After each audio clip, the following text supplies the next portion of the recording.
बिस्मिल्लाहिर्रहमानिर्रहीम। अस्सलाम वालेकुम। बेनिकाब न्यूज़ के साथ मैं हूं सना हुसैन। चलते हैं खबरों की जानिब।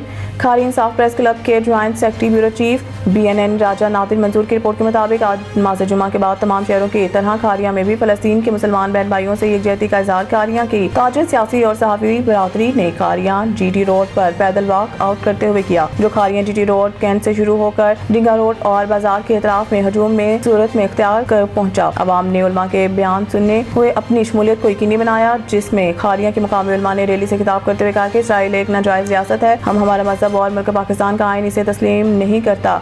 एलामिये में वादा किया गया कि तमाम ताजिर बरादरी और मामूलात हर हालत में यहूदी नसारा के तमाम प्रोडक्ट जो हमारी रोजमर्रा जिंदगी में इस्तेमाल होती हैं मुकम्मल बाइकआउट किया जाएगा, खुसूसन तमाम मशरूबात और डोनर्स वगैरह। इसके अलावा मैकडोनल्ड और KFC खारियों को बंद किया जाए। गुज़िश्ता रात मुल्की सतह पर मुफ्ती तकी उस्मानी और मुफ्ती मुनीबुर रहमान की जारी करदा फतवे की मुकम्मल हमायत और पहरा देंगे जब तक गज़ा और फ़लस्तीन की जंग बंदी नहीं होती। हुकूमत चाहे कि इस मामले पर संजीदगी इख्तियार करे। अल्लाह ताला हमारे फ़लस्तीन बहन भाइयों की इमदाद फरमाए और मकार इसराइल के चुंगल से आज़ाद फरमाए। आमीन।